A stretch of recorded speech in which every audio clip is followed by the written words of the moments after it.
evening. I have to call to order the Monday, March 30th, 2026 meeting of the Marquette City Commission at 6 p.m. here in the chambers. Please rise for the Pledge of Allegiance. Pledge allegiance To the flag of the United States of America and to the republic for which it stands, one nation, under God, indivisible, with liberty and justice for all. Thank you. Deputy City Clerk, roll call, please. Commissioner Davis? Here. Commissioner Gottlieb? Here. Commissioner Hanley? Here. Commissioner Larson? Here. Commissioner Mayer? Here. Mayor Pro Tem Ottaway? And Mayor Schlegel. Here. Commissioners, do we have I like that. Commissioners, do we have a motion to excuse Pro Tem Ottaway? Commissioner Gottlieb. I move to excuse Pro Tem Ottaway for personal reasons. Is there a second? I'll second. There we go. Thank you, Commissioner Larson. All in favor, please say yes. Yes? Yes. Opposed? No? Motion passes 6-0. I don't have any announcements. You have anything? Oh, did I miss something? Approve the agenda. Oh, man. There I go again. Sorry, the little baby got me flustered tonight. So, motion to approve the agenda as written, please. Commissioner I Hanley. move that we approve the agenda as presented. In a second. Commissioner Davis. I'll second the motion. Any discussion? Nope. All in favor, please say yes. Yes. Yes. Opposed, no. Motion passes 6-0. All right, now we're on to announcements. Since we have none there, we will move on to our boards and committees. We have one appointment tonight. Is there a motion, please? Commissioner Larson. I move that we appoint Hannah Snow to the Public Art Commission for an unexpired term ending 02/26 of 29. Thank you. A second, please. Commissioner Davis. I'll second the motion. Thank you. Any discussion? Nope. Okay, seeing none. All in favor, please say yes. Yes. Yes. Opposed, no. Okay, motion passes 6-0. Welcome, Hannah. That brings us to our first public comment. Public comment cannot exceed 3 minutes per person. Please state your name and physical address up here at the podium if you would like to have time for public comment. Anyone for public comment? There's a lot of people here. Good deal. Great.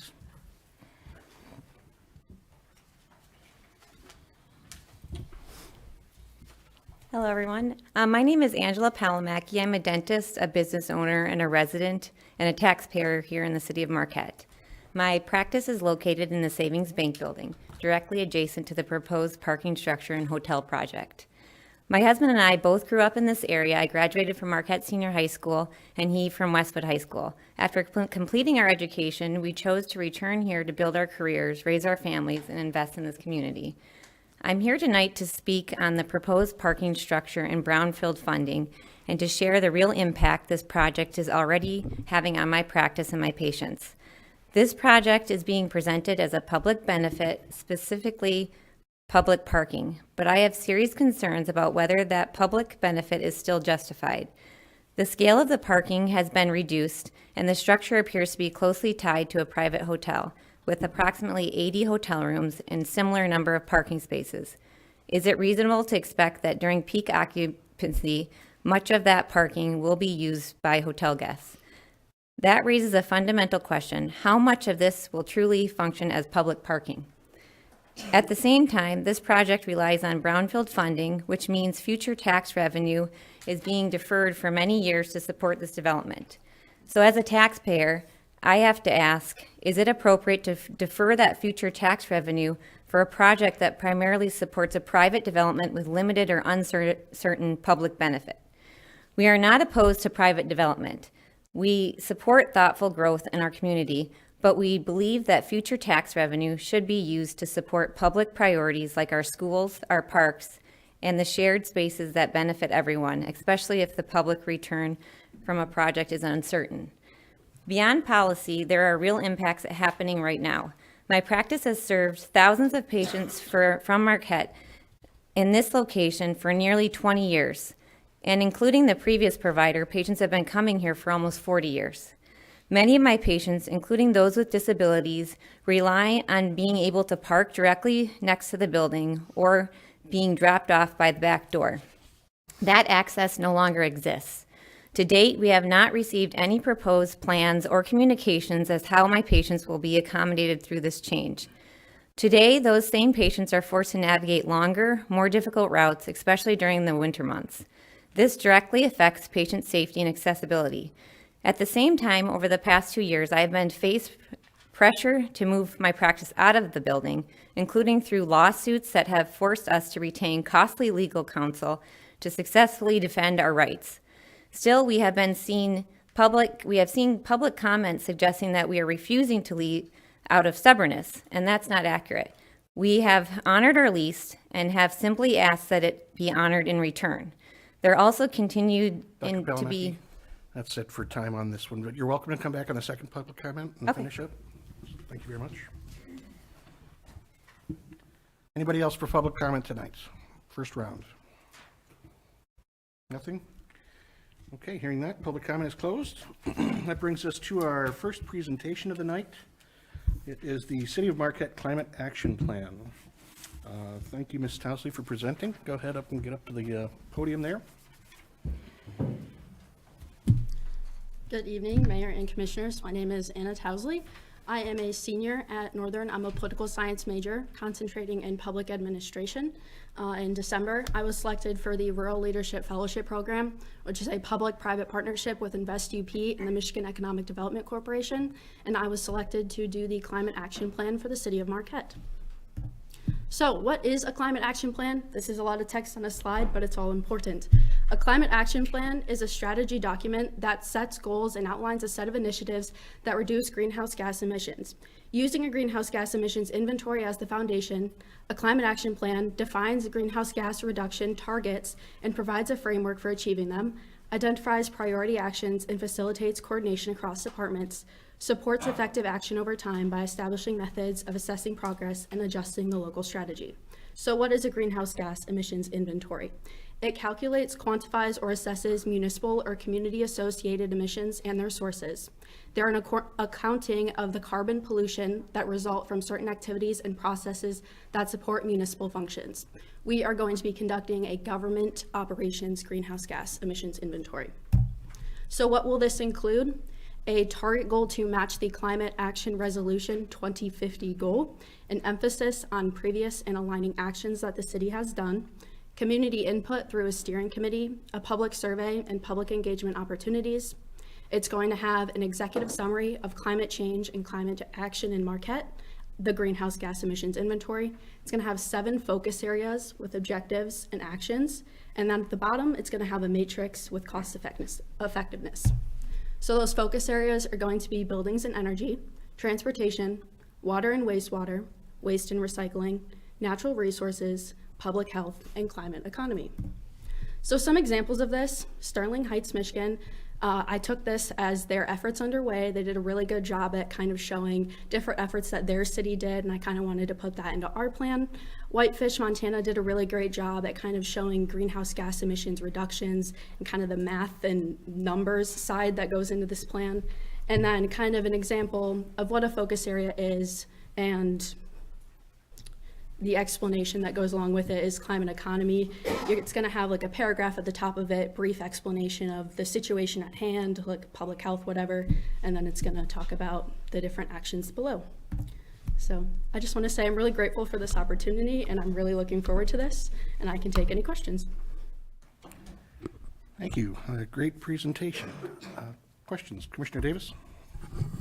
I don't have a question, but Anna, I'm glad you're greatly appreciative, because I think we are too. This is a big deal. This is a significant document that you're developing for the city. So congratulations. Thank you very much for taking on this challenge. And I think it really will be a nice contribution to your resume in the future. So best of luck. I'm looking forward to your document that you come up with. Thank you.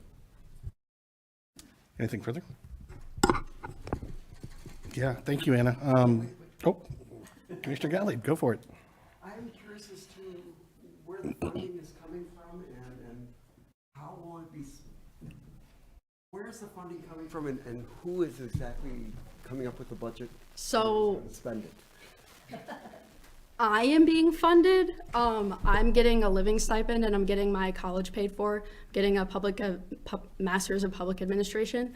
I'm also going to be using free EPA toolkits. Dennis is actually the one that found them, but it's a EPA Excel spreadsheet that I'm going to be putting into Energy Star, which is a free program, and we're going to be using Energy Star.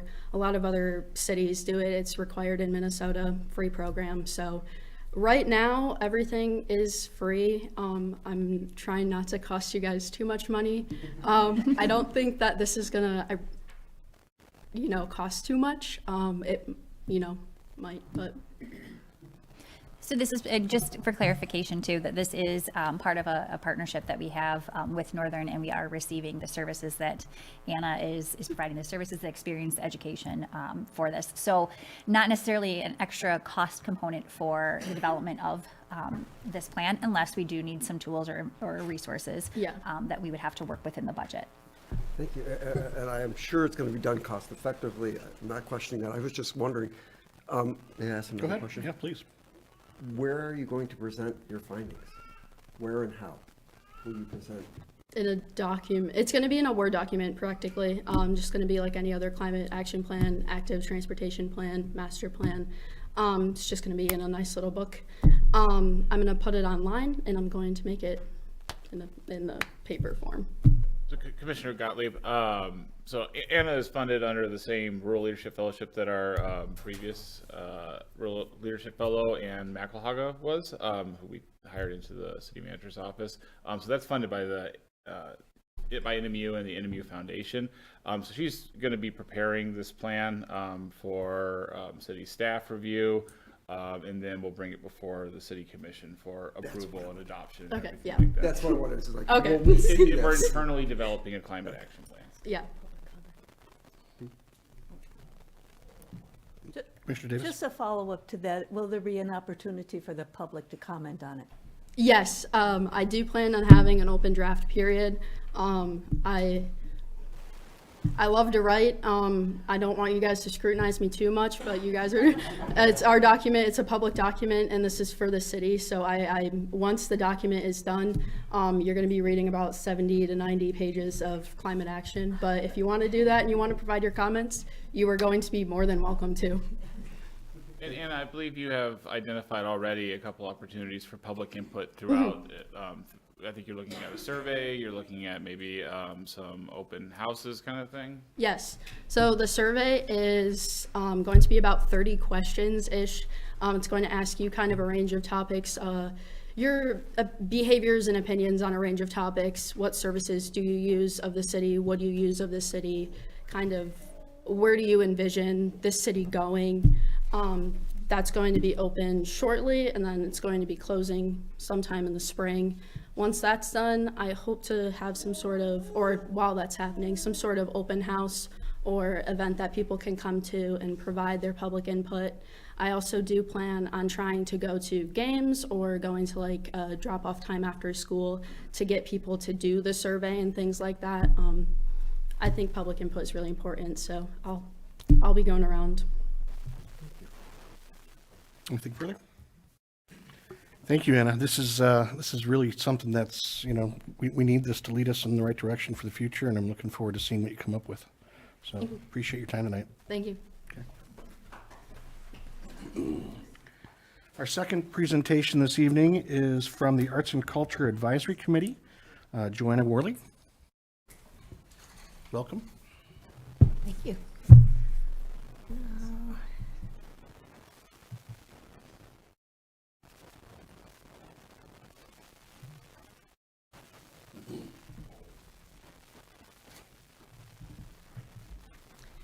Okay, this is not a Mac. I have to remind myself that. There, okay. And then present. Okay.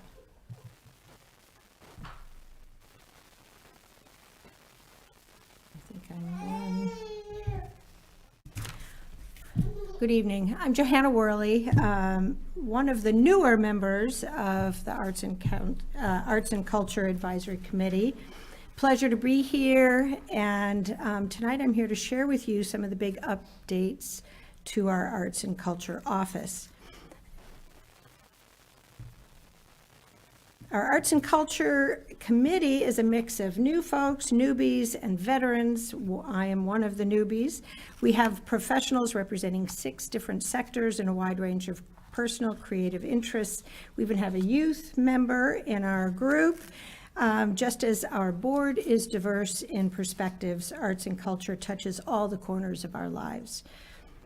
As a resident and a community member of Marquette, the work I'm about to share with you impacts your life and mine and my family. And I think most of these people are here that are on this. All of the projects and decisions have been directed via our community through committees and master plans. Our Arts and Culture Advisory Committee has been guiding the city's work for 35 years now. We also have a Public Arts Commission. One of our new members was just appointed today. The city has a new community master plan updated this past year. The city's master plan communicates our residents' values and vision.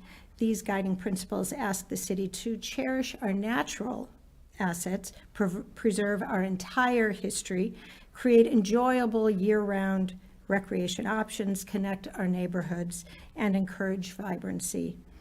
The arts and culture play a vital role in achieving these aims in our community. The details of the work are outlined in the Arts and Culture Master Plan. This master plan currently was adopted in 2014. This was a 10-year plan that is now 2 years overdue. It has been deferred for several years as staff has been mindful of general fund spending and anticipating major shifts in the office's work and physical location. But now as an advisory committee, we see that our community is ready and hungry for an update. This is not a plan that sits on a shelf collecting dust. Our staff looks to it for every major decision. It was also one of the most engaged planning processes in our city's recent history. And with this presentation, we're going to see why investing in an updated plan is not just a nice have or nice to have, but it's a need to have. And I'm going to continue on with the highlights. Lots of changes this year in the Office of Arts and Culture. These are some of the 2025 highlights. It was a big year. Art Week was a decade-long, very successful program, but we had the finale. Now mission is accomplished. While community enjoyed free, family-friendly events behind the scenes, Art Week served as a tool. It showcased our local arts and culture scene, activated public spaces, and engaged the community with many city projects. Now you see those tools used every day here. In Marquette, every week is Art Week. The Cultural Trail, which we'll talk about more, is a project now 5 years in the making, officially has signs in the ground. The story markers were installed this past June. Construction began on the new city trailhead, and if you drive by every day, there are working trucks out there and cars. It will eventually house the offices of Arts and Culture. Our staff moved out of their longtime home in the lower level of Peter White Library. They're sort of without a permanent place right now. The Arts and Culture Center, studio spaces, and galleries remain, so the public has not lost any creative space in the move. And I'm wondering, am I supposed to be going on in this or just staying on this slide? No, this is, I'm in the right place. Okay. I'm like, there's a lot of, yeah. Increased public art is the other thing we've done. 2025 and 26 will be major years for public art as well. Our offices serve, let's see. Our offices, so what is the work of the Office of Arts and Culture? Why do we have an office in the city? Don't we have artists and musicians in groups like LSAA or Hiawatha? Yes, we have an amazing, amazing creative community here in Marquette, but plants need soil and structure to grow, and this is the work that happens behind the scenes of a vibrant community with an amazing, amazing staff.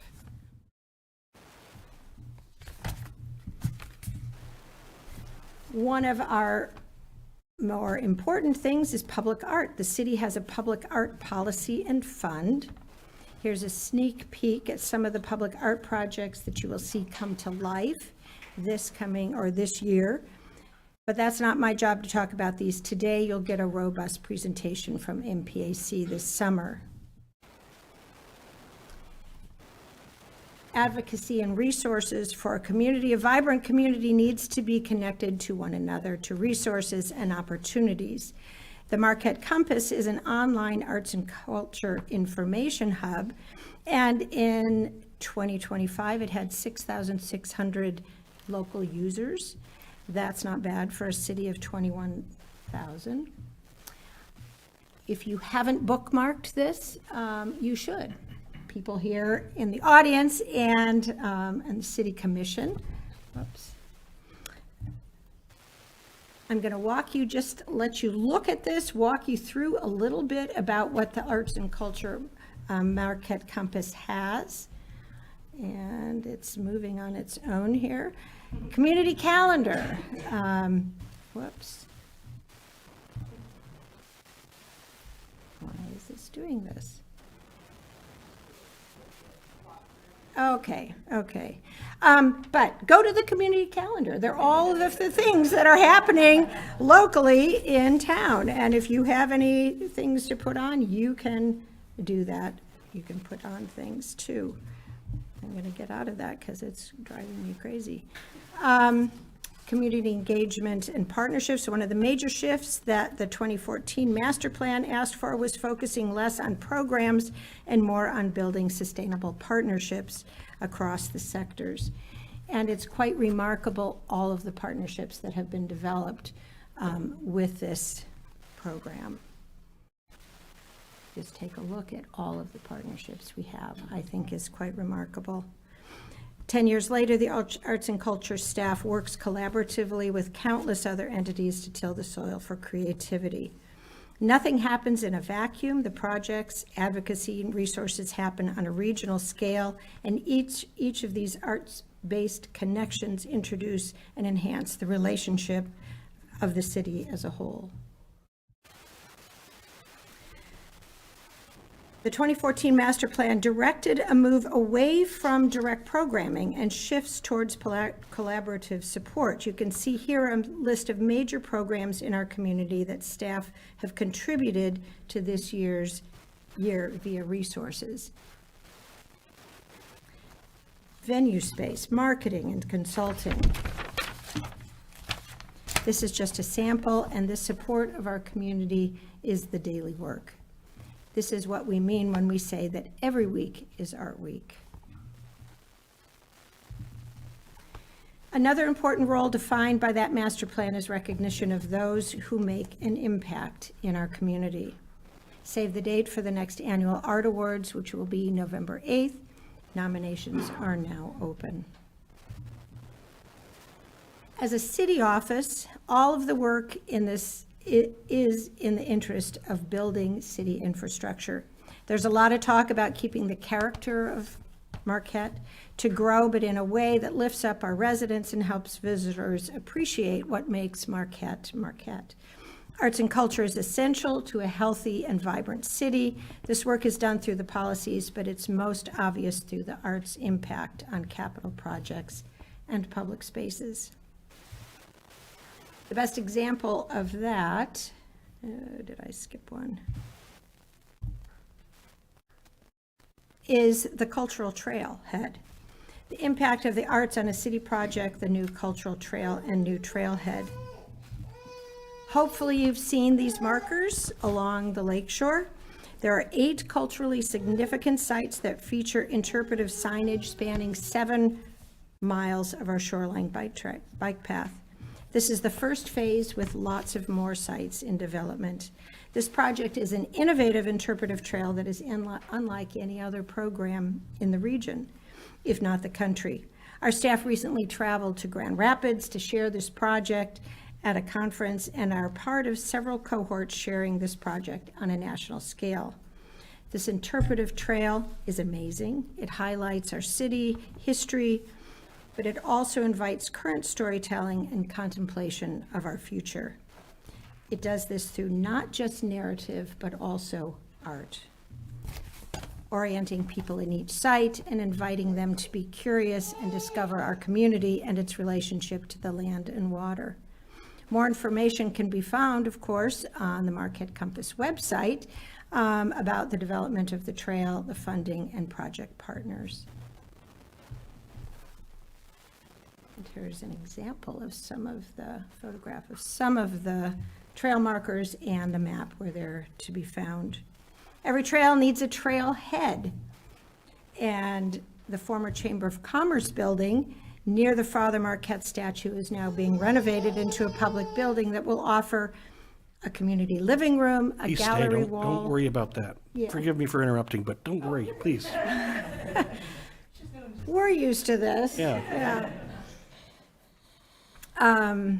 Accessible public restrooms, a rentable multi-purpose room, and wayfinding to local cultural resources and recreational trails, accessible gardens, and even a front porch overlooking the lake. It will be a year-round public space for residents to connect with visitors and to learn about our home. Centrally located, it will be in the heart of downtown. We all know parking will be at a premium, but it's within 5 minutes walk of almost 600 public spaces. And now I'm just going to let you walk through the building. None of the work people are in there, but you can kind of get a sense as you go through. There will be maps and artwork. This is the living area. That's quite lovely. You'll enter space into cozy living room that is designed to offer residents a third space to connect. This will be the rentable space. Back porch overlooking the lake. Oh, I want to get rid of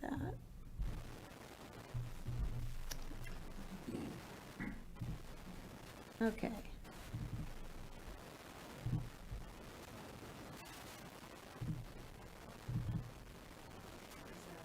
Present.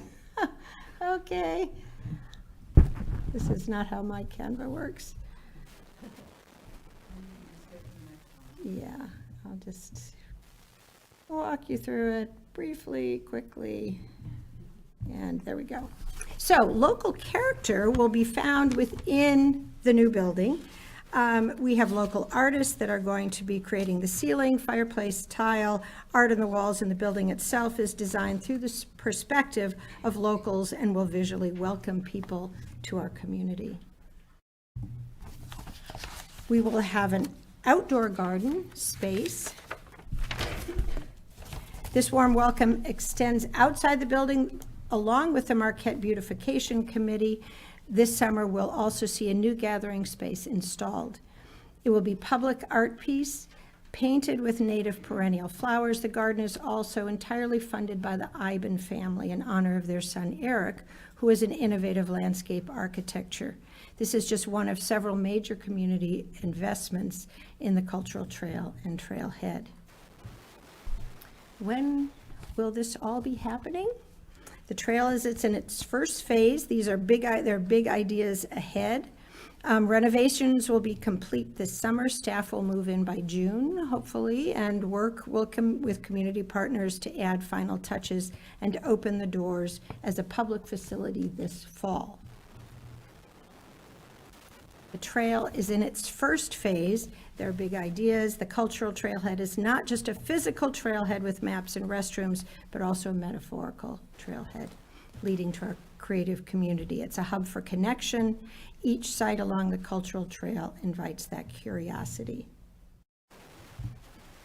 And all of that is accomplished with less than 1.6% of the city's annual budget. Heck of a deal. On top of that, arts and culture has brought in over $2 million in the last 5 years to our community. This is from a variety of grants and contributions that go into supporting the programs and capital projects, and those are just the dollars added to the arts and culture budget. Relationships and resources you saw earlier leverage millions more in support for the city, or city projects. Successful grants have built on one another as our infrastructure expands and confidence from outside funders increases. Marquette is now on the map as a place with innovative and meaningful city projects. Arts and culture is consistently the city's good news, and now that's on a national scale. Framework of the Cultural Trail has leveraged funds for arts and culture projects, but it could be used in other city grant requests. The Cultural Trail connects to transportation, parks, wayfinding, community building, environmental resiliency, and is an A+ example of a cross-sector policy. To continue to build on that momentum, we need an updated arts and culture master plan. A current master plan is required for grant eligibility, just as you see with Parks and Recreation or the city as a whole. Arts and culture is no different. Securing outside funding depends on this plan. Furthermore, the 2014 plan was crucial to guiding the work you see today. Our community has changed in the last 10 years, and we're at a point where we need to reassess our needs. This will strengthen our partnerships, preserve local character, and inform future capital projects. Investing in an updated plan is not just a nice to have, it's a need to have. As city commissioners, we need to ask your help to continue this momentum. Arts and Culture Advisory Committee exists to advise you. This is our recommendation. We strongly recommend that you approve the funding to update the Arts and Culture Master Plan.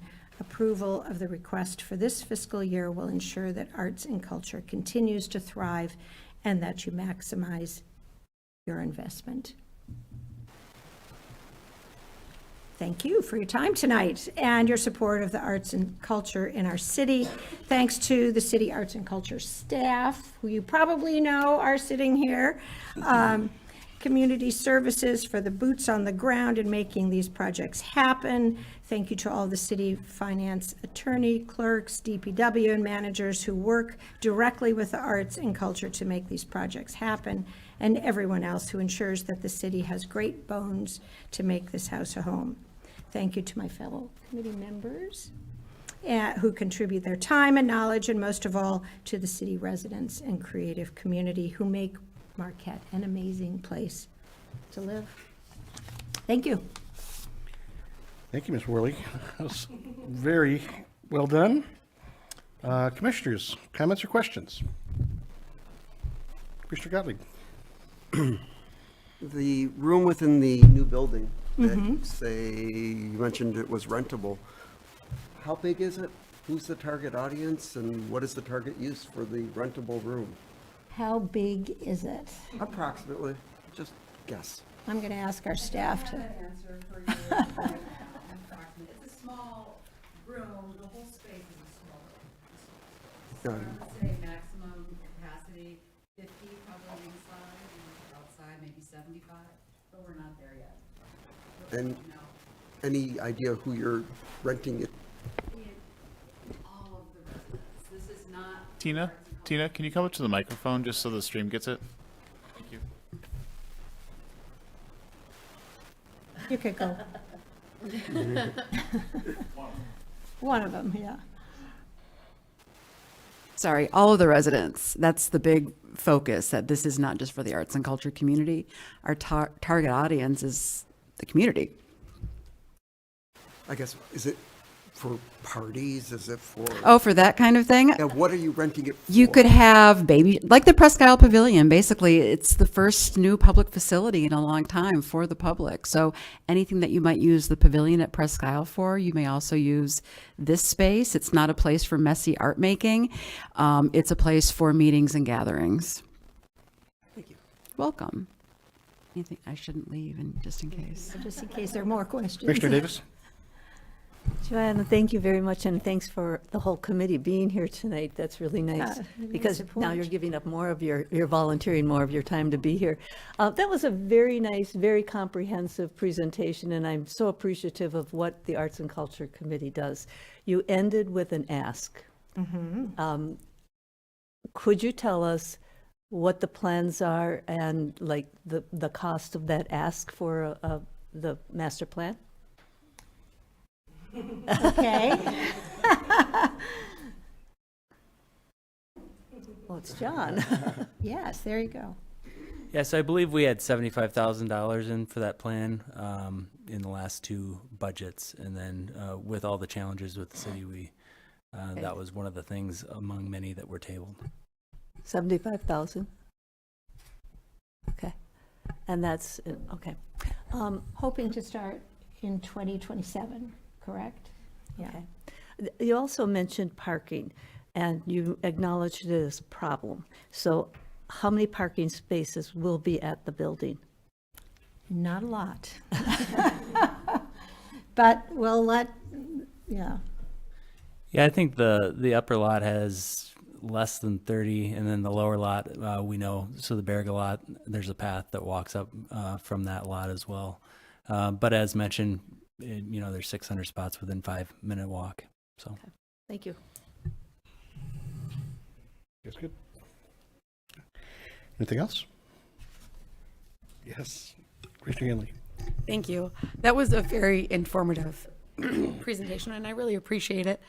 The one thing that I hear from a lot of people, being at the Children's Museum and in my everyday life, is the really big stress on why Art Week isn't going to be anymore.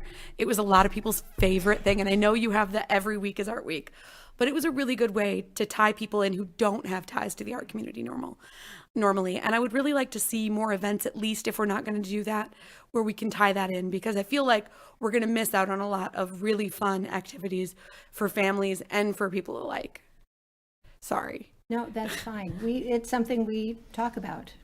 So I think because we're saying every week is Art Week, we're encouraging more community activity with other organizations taking over the activities. Anything we want to add to that?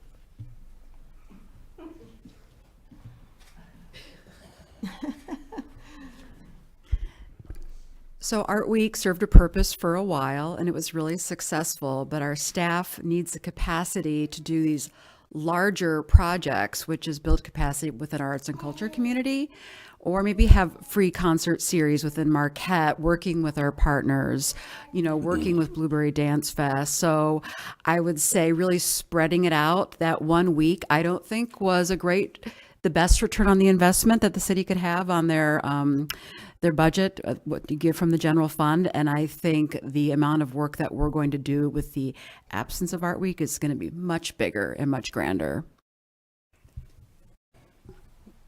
Thanks.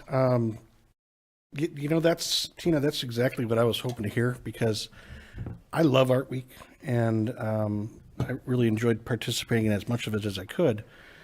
But if you're going to kind of pony up with these other events that are happening throughout the year and make a lot of noise for them as well, and bring your arts and culture swagger to it, I'm looking forward to that. It's going to be great. So that was the one big takeaway that I had after last year, was like, man, that was such a great way to fill everybody's life with arts and culture if they're not really exposed to much of it in that 1 week. So please be as loud as you can with these other undertakings. And I really, my love for the Heritage Trail, arts and culture, the Heritage Trail, and I'm excited to see the next rendition of artwork that's going to be up on those.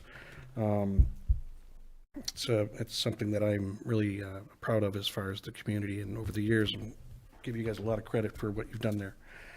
With that being said, I really appreciate everything that you brought to us tonight, and keep up the good work. Thanks. Yeah. Thank you, everybody. You don't have to stick around anymore if you don't want to, if you're here with the Arts and Culture Group, but we would love to have you stick around.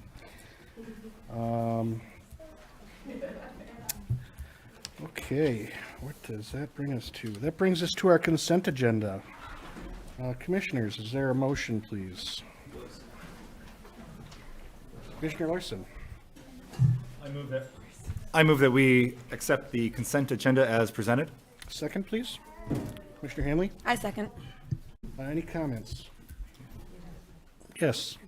Commissioner Davis? Yes, I just want to emphasize a donation that we're getting to the senior center. Carol Steinhav is asking us if it's okay if she donates $10,000 to the senior center, and I think that's pretty amazing that she's willing to do that. She has been someone in our community that has given back a lot. I know that she has served on the library board for several years. She is going to be helping represent us on our sister city trip to Finland, and I just want to say a special thank you to Carol for that donation. Well noted. Thank you, Commissioner Davis. Anything else? Okay, with that being said, all in favor, please say yes. Yes. Opposed? No? Mayor, Yes. this is a roll call. Oh, there's roll call in there? Not bad. Commissioner missed that. Davis? Yes.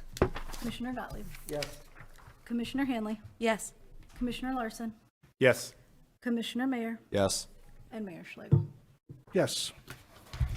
Motion passes 6-0, even though I don't see roll call for some reason. It only says it on the top of it. Oh, What gotcha. item is the Okay. roll call for? Which one was it for?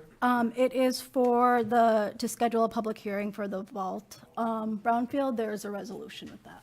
Okay, appreciate the explanation there. Thank you. That brings us to new business. We've got a few things for new business, a little bit of housekeeping here tonight. Deputy City Clerk, please give some background on the first item.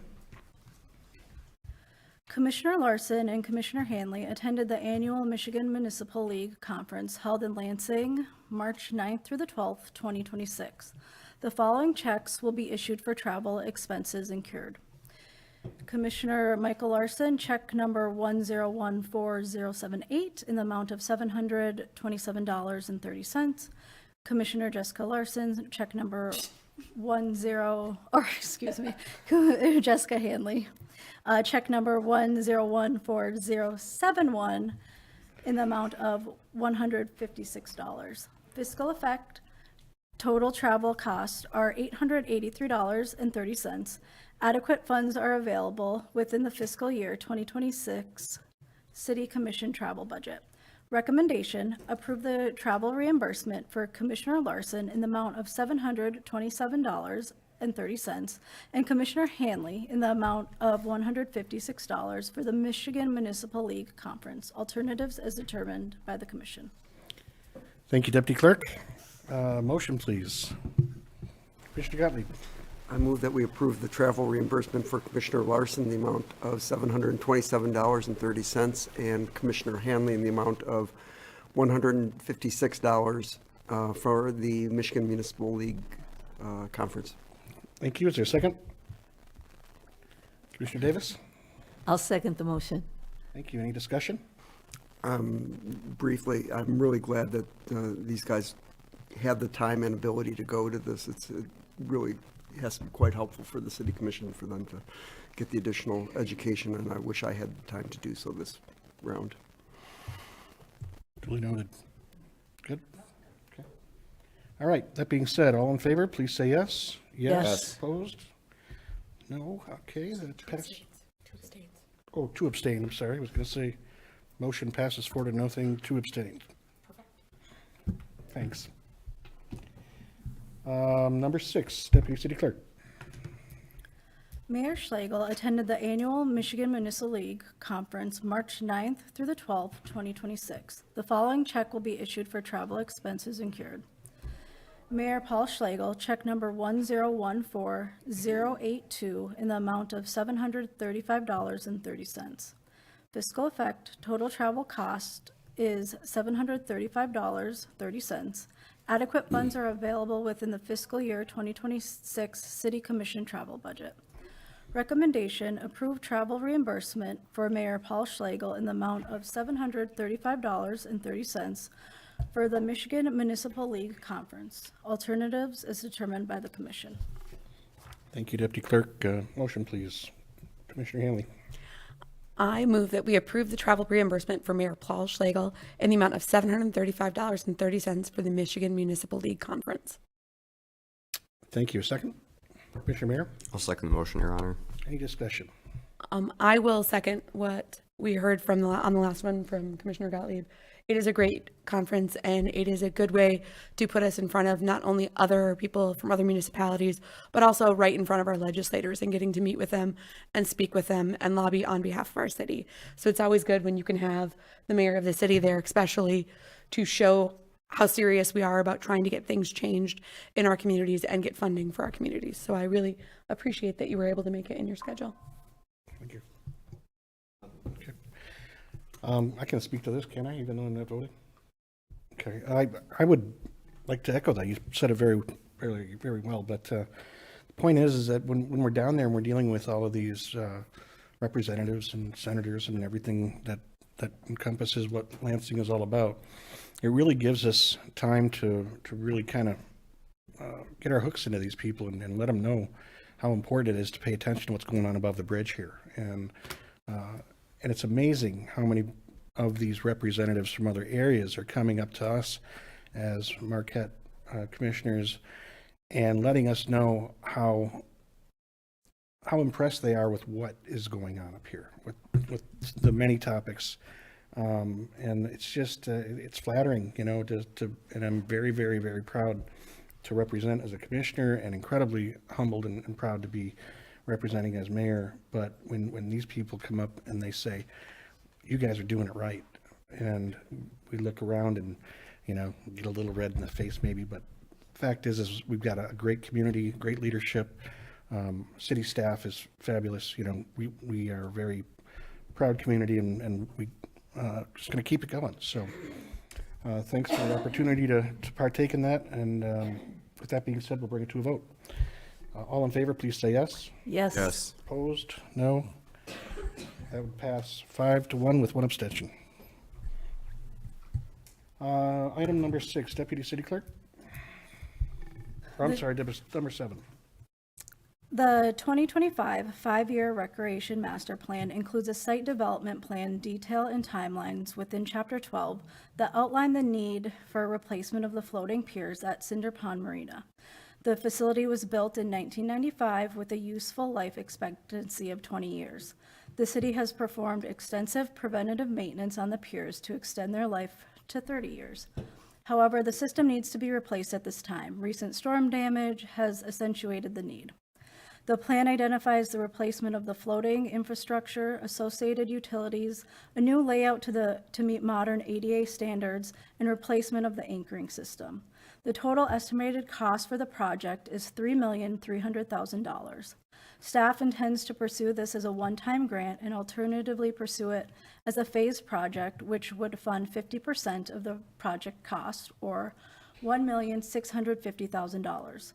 The phase approach, if approved, would be implemented as a 2-year project, which includes a 2027 phase of $2,040,500 with a match of $1,020,250, and a second phase in 2028 totaling $1,347,500 with a match of $673,750. On October 31st, 2016, the City Commission voted to support the June 21st, 2016 Harbor Advisory Committee recommendation as follows. The Harbor Advisory Committee recommends the City Commission move forward with the 2 marina replacement plan, Generation 2, including a comprehensive 15% seasonal rate increase in 2018 and 5% increase annually through the build-out of Cinder Pond Marina and a single pier at Presque Isle Marina, with a minimum of 32 slips with consideration of an additional pier system at such time. There is a $350,000 replacement fund balance and 50 boats on the waiting list between both marinas. The following assumptions were built into HAC's motion: 2% annual inflation and a freeze-and-pier system at Presque Isle Marina that would not require bubbling infrastructure or utility cost. Presque Isle Marina requires extensive bubbling to prevent ice damage, and recent inflation has exceeded 2% since COVID. On March 23rd, 2026, the Parks and Recreation Advisory Board voted to recommend the City Commission approve this application, and the City Commission revise the fiscal policy to include 15% seasonal rate increase for 3 years, beginning with the 2027 season, 8% seasonal increase thereafter, and a review of the policy every 5 years. Staff has completed the Waterways Grant program application with the required supplement information. The deadline for submitting the grant application is April 1st, 2026. Fiscal effect: matching funds of $1,650,000 would be required for the full project build-out. A funding source for the local match remains to be determined and will require a separate commission consideration once the project development phase approach, or single build-out is identified. Recommendation: approve the recommended fiscal policy and the submission of the Michigan Department of Natural Resources Parks and Recreation Division Waterways Grant Program application for the pier replacement at Cinder Pond Marina, and authorize the city manager and her designee to sign the application. Alternatives as determined by the commission. Thank you, Deputy Clerk. Commissioners, is there a motion? Commissioner Gottlieb.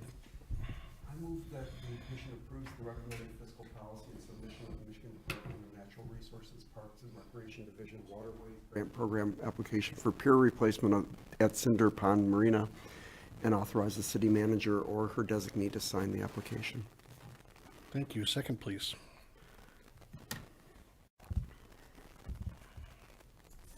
Commissioner Larson. I'll second. Thank you. Discussion. Yes, Commissioner? I think the biggest understatement here is the recent storm damage has accentuated the need.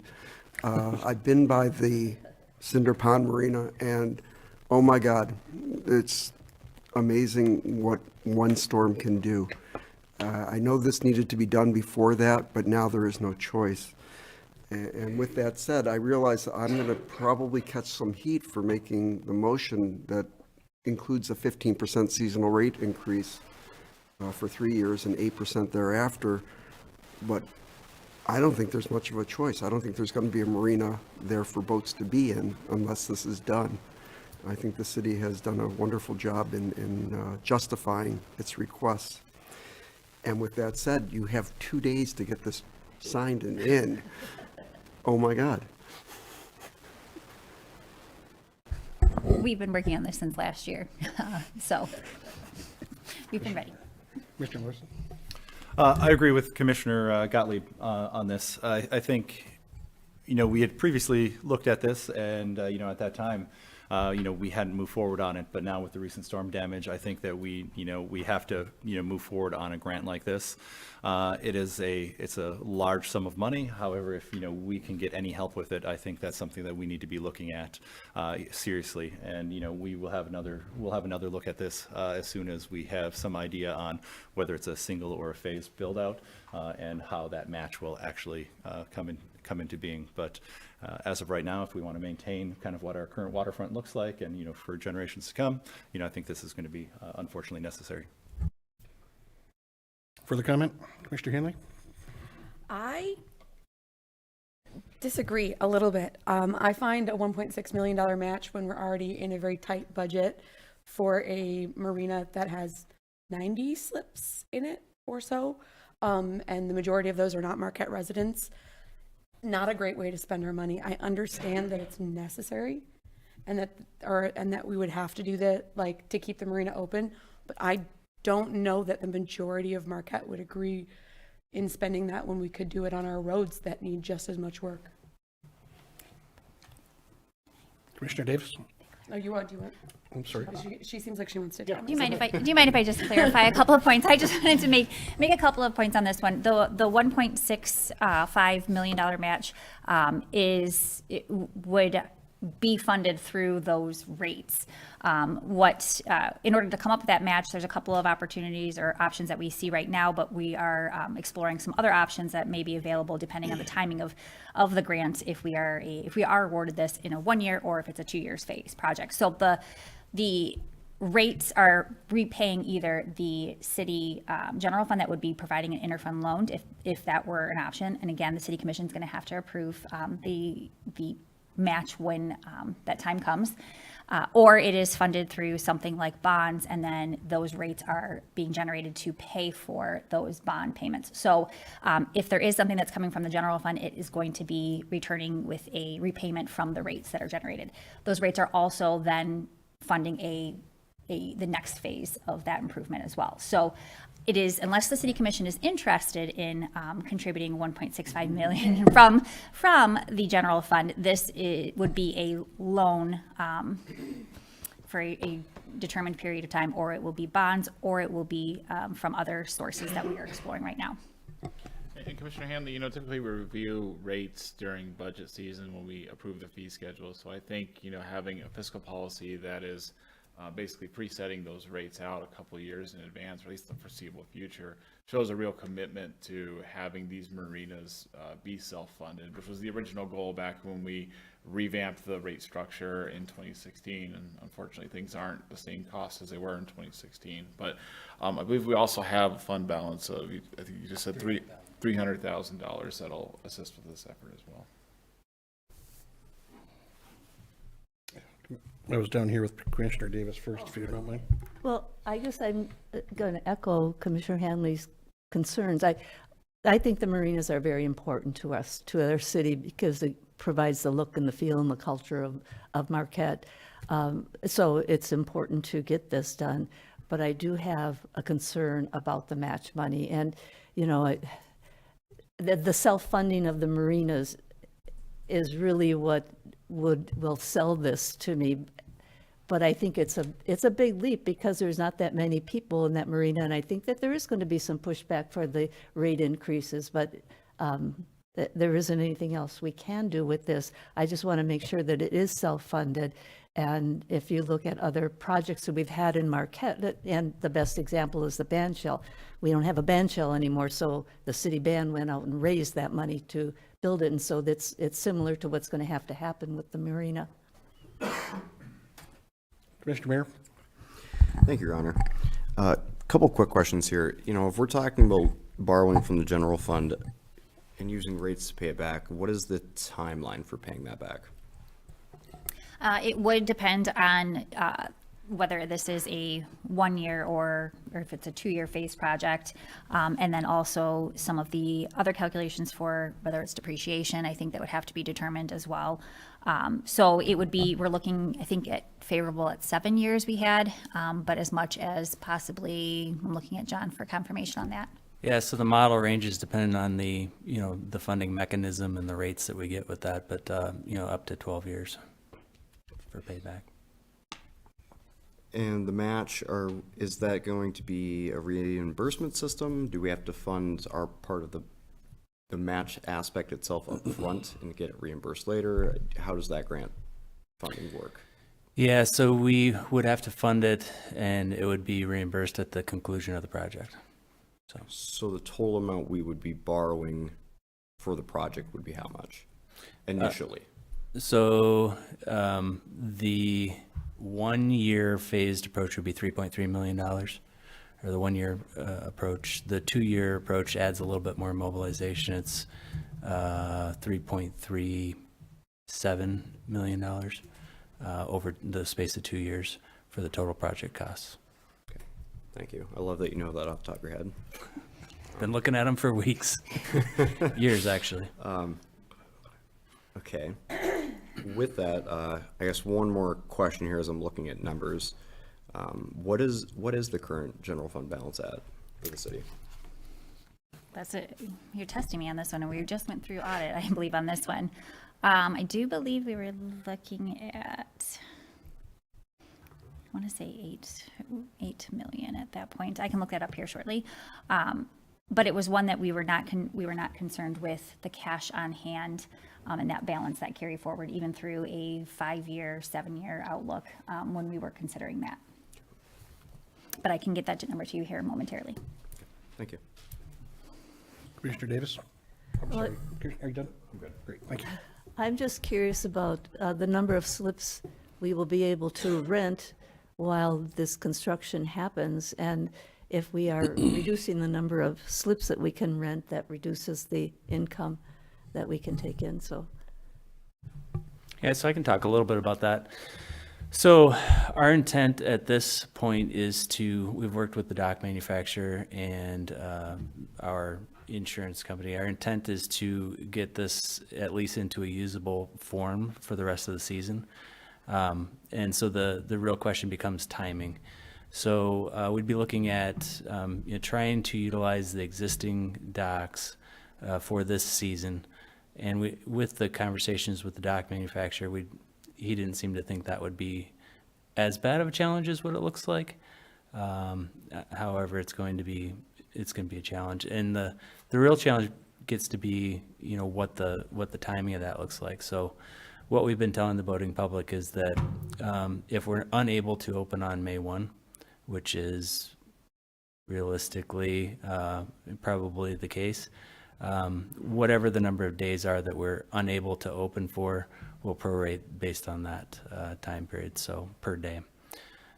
So we are looking at, we think optimistically, a reasonable set of revenue for this year.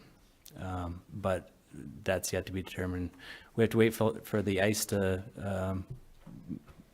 for the piers to be free floating enough to be able to do a in-depth assessment with the dock manufacturer and with insurance, which we're hoping should be in the next week and a half. Commissioner Gottlieb. I appreciate Commissioner Hanley and Commissioner Davis's comments. They were something I really hadn't considered much, and I do appreciate what they're saying. But with what the city manager has said, I think we're okay, and that this is going to be self-funded.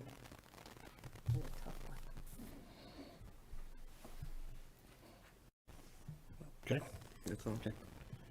Yeah, Commissioner Larson. Yeah, I've certainly thought about that as well. I mean, the docks certainly serve a limited number of folks, and I would assume that if we just Band-Aid the docks right now, that's not a long-term solution as far as that goes.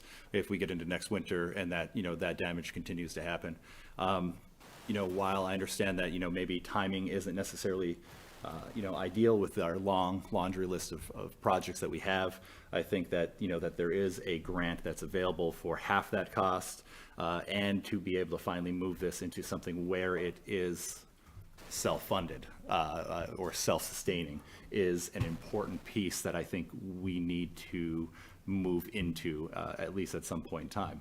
Otherwise, we just might not have a working dock down there, or we have to find another opportunity. I don't exactly know what that is. However, this might be that best chance that we get, at least in the short term. Thank you. Yes, Commissioner Mayor. Thank you. I have one more question for you here. Are we essentially trying to, and forgive my ignorance on this, are we essentially trying to repair and replace what is there, or are we doing a complete redesign of it? And the reason, I'll be nice here, the reason why I ask is, what is our plan if we end up in the same situation in 2 years, but we still got 5 to 7, 8 years still left of paying back this remodel of it? Yeah, so what I would say is every season we have ice damage to both marinas. Lake Superior is unforgiving. With Presque Isle Marina, when we rebuilt that was a new situation. We never had floating piers in that basin before. We had fixed bin wall construction prior, so we learned a lot of things about that basin. We've been dealing with floating piers in Cinder Pond Marina since 1995. And every year we have some damage, and every year we fix it and we move on. We have never experienced anything like this in Cinder Pond in the history of the marina. That can be attributed to Mother Nature to some extent. It can also be attributed to the fact that we're running on a 30-year facility that was designed to go 20 to 25 years. I would say that the basin is a known quantity. The bottomlands there is a known quantity. The design that we're looking at is a more robust design than what we've gotten 30 years out of. So the way the gangways interact is much improved since 1995. And the gauge of the metal that goes down, that is the spuds that hold the things in place, we'd be looking at something that's twice as robust as what's there now. So great questions, but I think that our partners have really kind of exhausted all the possible options and come up with something that's really quite good for our community.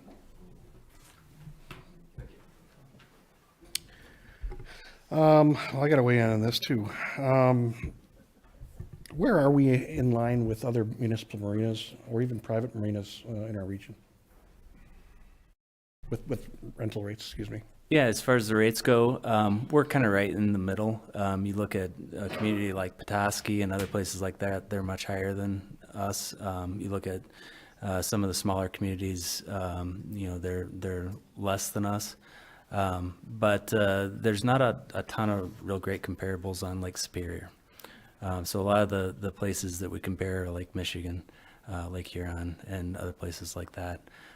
So right in the middle. I'd say, when it comes to the rate conversation, we had this conversation in 2016, and a lot of folks thought that 5% was unsustainable. But what we have now is we have 75 individuals paying to be on a waiting list for a slip somewhere in the system, be it a mooring ball, a slip at Cinder Pond, or a slip at Presque Isle. So the demand is there, and I think that the important piece of this fiscal policy is the 5-year review. So I think we look back at this at 5-year point and see where we're at. Okay. I think for me, that's some saving grace right there, the 5-year review. I know we're going to get kickback. It happened last time. I'm really not crazy about that, but I do understand what the city is up against. Let's talk about proactive maintenance, preventative maintenance. What are we going to do, whether it's with the city or with the manufacturer? Are they going to be involved with that type of yearly analysis of how things are being affected down there? Yeah, so summertime maintenance is pretty low key. It's kind of keeping things up. The wintertime maintenance and going into the spring as we start the season off is much more intense. All of that type of maintenance is done by DPW facilities. And they've really done a fantastic job over the years, helping us to maintain that facility. The dock manufacturer has specifications for lots of different things, and we're going to be working with them directly, on certain elements of it. But the reason we've gotten 30 years out of what we have is we've maintained it very, very well. So, for example, if we get 6 inches of snow on top of these piers, they're out snow blowing those docks off so they don't get too much weight on them. As the finger piers on any of the piers start to degrade, we've pulled them off, we've brought them back to the shop and completely rebuilt them, and then floated the new ones back out and reattached them. So we have a really good plan with the new design, and we have a great team with facilities. So between the two, we have lots of confidence in this, and it shows because we got 30 years out of this one. So yeah, that's another great point that I'm glad you're driving home, is that I can't believe, number one, that I've been up here for 30 plus years, but I remember when that got switched out, and that is really something to be said for the maintenance and PMing of what's going on down there. So anything else? Commissioner Larson? Yes, I was just going to ask, what the recommendation is that to submit the grant itself, and then this is going to come back before us if the grant is accepted with, some more details on what that financial ramifications would actually be. So this would come back in front of us another time, and so the commission will have another opportunity to take a look at that. And I know you never want to give a grant back, but if, at that point in time, the commission decides that, hey, that's financials is not something we want to move forward on, that we have another opportunity to take a look at this. Is that correct? Correct, yes, but this is the commitment to apply and hopefully also apply with that fiscal policy, with those rate structures that we had, that would be ultimately repaying the city back for whether it is a loan or whether it is a interfund loan. Understood. Okay. Good, robust conversation there. Thank you, commissioners. Thank you, staff. Let's bring this to a motion, or to a vote, excuse me. All in favor, please say yes. Yes. Yes. Opposed? No? No. No. That is a 4-2 vote. Can I ask who voted no? Thank you. Okay. Thank you. Moving on to item number 8, Deputy City Clerk. The resignation of Rick Holmes from the Marquette Board of Light and Power, which was submitted last week, creates a vacancy on the board. Under the provisions of the Marquette City Charter, Section 6-5, the City Commission has 60 days in which to fill this vacancy via appointment. In recent years, the City Commission has made several appointments to fill vacancies on both the Board of Light and Power and the City Commission, and staff is recommending a process similar to the one used to handle those appointments. Under the process utilized to fill the most recent BLP vacancy, applications were made available both online at the city's website and in person at the city clerk's office, and interested parties were given an application submission deadline. Following the deadline, completed applications and related materials were disseminated to the City Commission. Applications were also shared with the Board of Light and Power for review, as the city charter further stipulates that the City Commission shall consult with the remaining members of the Board of Light and Power before the City Commission makes its appointment. With this in mind, staff is recommending that applications be accepted until 4 p.m. on Friday, April 17th. Following the submission deadline, staff will provide the applications to the City Commission and the BLP, with the understanding that the remaining members of the BLP board will consider the applications and will have an opportunity to make a formal recommendation to the City Commission during the BLP's April 28th regular meeting if they so choose. The City Commission would then consider the appointment in May. In order to be appointed, an individual must meet all eligibility requirements stipulated by the city charter. Fiscal effect, none by this action. Recommendation, direct the city clerk to make Marquette Board of Light and Power application forms available online and in the city clerk's office, and to accept applications from interested parties until 4 p.m. on Friday, April 17th, 2026, to then forward all applications to the Board of Light and Power for review, and to then proceed with the appointments of a new board member to the Board of Light and Power at the May 11th, 2026 City Commission meeting. Thank you, Deputy Clerk. City Manager, do we just basically want to give our blessing to this, or do we have to actually make a motion for it? You actually need to make a motion for this. Okay. Motion, please. Commissioner Hanley. I move that we direct the city clerk to make the Board of Light and Power application forms available online and in the clerk's office, and to accept applications from interested parties until 4 p.m. on Friday, April 17th, 2026, to then forward all applications to the Board of Light and Power for review, and then proceed with the appointment of a new board member to the Board of Light and Power at the May 11th, 2026 City Commission meeting. Thank you. A second? Commissioner Larson. I'll second that. Discussion. Yeah, Commissioner Gottlieb. I'd like to say I appreciate the timeframes involved here. I think they're long enough for people to actually get their applications in and have time to review them. Thank you. It is nice to see that there is a good amount of time for the Board of Light and Power to look over those applications and actually know the candidates that are applying and what they're doing. It's a novel idea, isn't it?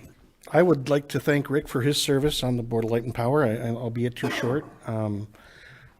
He was there after I was on there a few years back, but point is that he's been a a nice asset for the board over there, and I hope that we get some quality applicants to fill that spot. With that being said, we'll bring it to a vote. All in favor, please say yes. Yes. Opposed, no. Motion passes 6-0. That brings us to our second public comment. Public comment, again, cannot exceed 3 minutes per person. If you have not already done so, please come up to the podium and give us your name and address, and feel free, you got 3 minutes.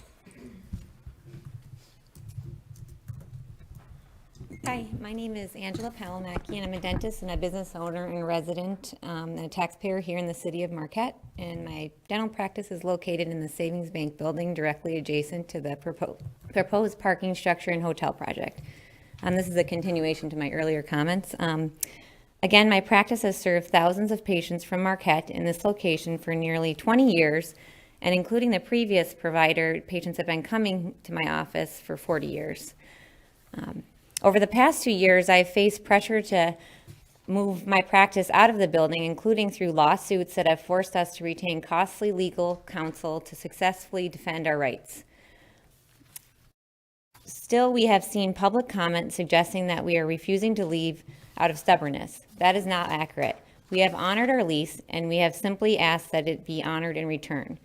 There also continues to be public comment that the building is mostly vacant, giving a false impression that the former tenants all left voluntarily and there's not demand for commercial office space at this location. As I see it, the building's former tenants have left as a result of the project, not the other way around. We are also concerned about the impacts that the project has had and may continue to have on the condition in and around our building, which directly impact our ability to care for patients. My question that I hope you can all help support is, will this project continue to disrupt my practice and other small businesses in the area? So when this project is described as a public benefit, I would ask that you consider the full picture. My ask is simple. Please take a closer look at whether the public benefit, specifically public parking, is still justified given the reduced scale and likely private use, and whether it is appropriate to defer future tax revenue for a project where that benefit appears limited, especially where it may displace long-standing healthcare services and locally owned small businesses in this community. Thank you for your time. Anyone else for public comment? Third time for public comment? Seeing none, public comment is closed. That brings us to comments from the commission. We'll start with Commissioner Hanley this night. Thank you, Mayor. Just to touch on what you said, Dr. Palomacki, I completely understand your frustration with the plan. We are not super involved in what the actual plan is, as it is a private entity who owns land and what they're doing. They are looking to us for the brownfield funding that they change over. The one thing I do want to stress is that tax revenue is not coming from city general fund money. That is DDA tax fund. They have the tax capture there. And it is them telling us as a commission that they do think that this is an appropriate use of their tax money. So that is where I sit when it comes to a decision on that, when it's not the general fund money and it is a DDA budget issue. Obviously, I still look at it with open eyes, but I see it more from their perspective in that respect. So I'm sorry for all of the trouble you're going through, but I don't know how to alleviate that for you. Other than that, I don't have much else. Okay, thank you. Commissioner Larson? No comment tonight. Commissioner Mayor? Yeah, just two things. I do really appreciate you coming and speaking tonight.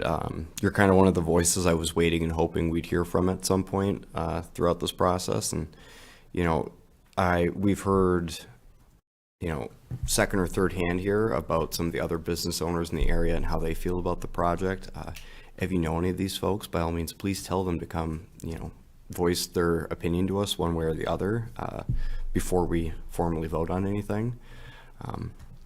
The only other thing I wanted to mention is, I don't think I've really explained on the Cinder Pond Marina my vote.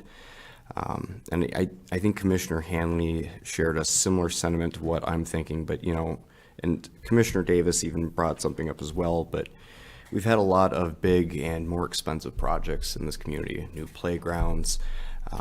We've got the band shell. We have an arts and culture committee that's 2 years past a master plan because they don't want to spend $75,000 out of the general fund, and yet we're going to loan over $3 million for something that is for a very, very small group of people.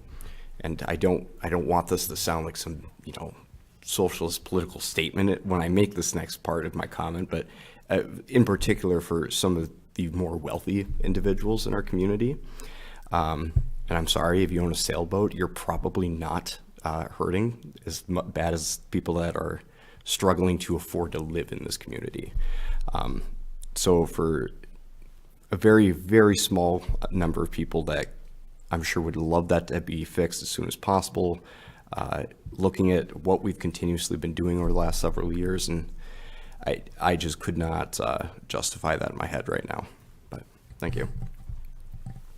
Thank you, Commissioner Larson, or excuse me, Commissioner Davis. Yes, Larson. Dr. Palamaki, I am also, like Commissioner Mayer, very pleased that you came here tonight to express some of your thoughts.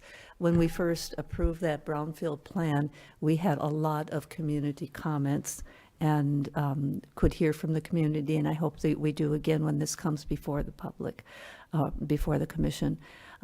So thank you for your feedback for that, and I feel for some of the things that you're going through. Commissioner Gottlieb? No comment. Okay. I've got a couple things, as usual.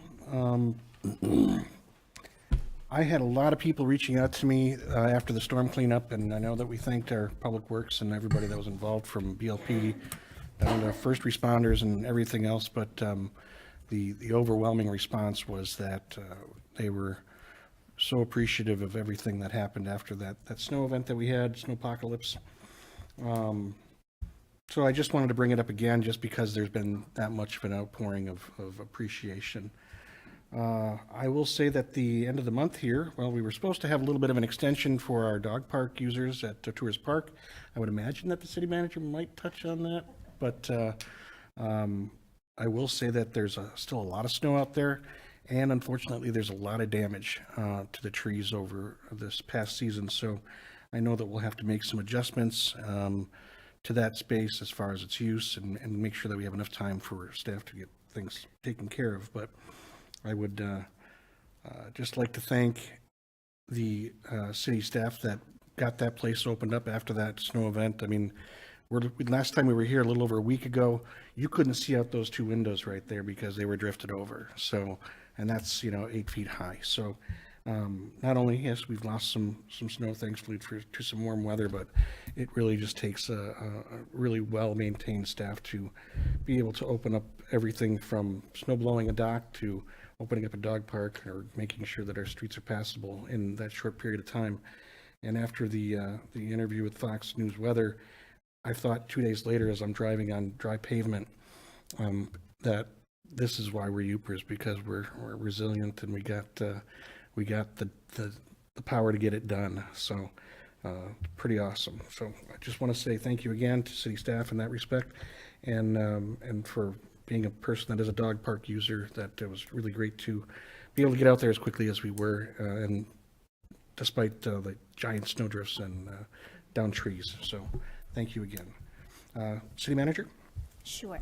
As you mentioned, the dog park, Tours Park as the winter dog park, is set to remain through the month, through the end of April, correct? And there was some discussion and I would say some commitment to keeping that open through halfway through May, extending that a little bit since we had a delayed open. But unfortunately, the weather that we experienced this past winter has created significant damage. It's going to take us a little bit longer to clean up. So there will probably be a closing of the dog park as regularly scheduled at the end of April. But we will be posting that on our social media page, sharing that with a lot of the user groups, users, the dogs, send a paw mail or an email or something, and then be having that in the PSA. So keep an eye out for that, but I am giving everyone a heads up. Get your dog park fixins in April. But also, speaking of something that is extended and not ending early, is the winter parking ban. The winter parking ban has been extended through April 15th. So this is not necessarily because we are anticipating significant snow. It is so that our crews can continue clearing out some of those snowbanks that are still troubled areas and are cleaning out some of these areas that have some drainage issues. So it gives us a little bit of extra time in case they do get sidetracked this week with maybe some of the snow, but it gives us until April 15th. So please just give us a hand and help us out. It is not about issuing parking tickets. It is not about being difficult. It is just give us some extra time, and our crew some extra time to get to those places. Thank you. Yeah. Thank you. With that, we are adjourned at 7:24.